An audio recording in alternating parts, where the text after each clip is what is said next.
सोलापूर महापालिका क्षेत्रातील थकीत भाडे वसुलीसह थकबाकीदार गाळेधारकांवर कारवाईचे स्पष्ट आदेश असतानाही रोजच्या उद्दिष्टानुसार 5 गाळी सील न करणाऱ्या 14 कर्मचाऱ्यांवर प्रत्येकी 1000चा दंड महापालिका आयुक्त डॉक्टर सचिन ओंबासे यांनी लावला आहे।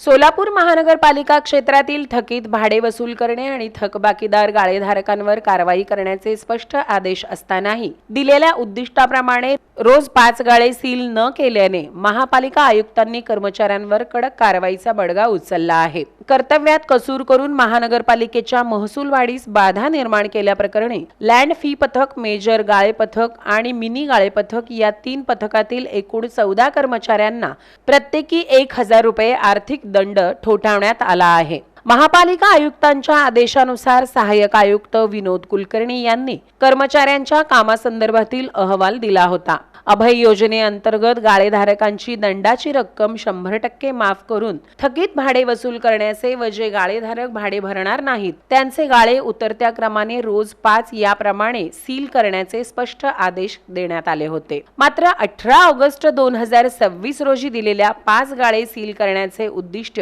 19 ऑगस्ट पर्यंत पूर्ण करण्यात आले नाही। यावरून कर्मचाऱ्यांनी महाराष्ट्र नागरी सेवा नियम 1979 मधील नियम 3 चा भंग केल्याचे सिद्ध झाल्याने ही दंडात्मक कारवाई करण्यात आली आहे। दंडाची ही रक्कम कर्मचाऱ्यांच्या ऑगस्ट 2026 म्हणजेच पेड इन सप्टेंबर 2026 च्या वेतनातून वसूल केली जाणार आहे।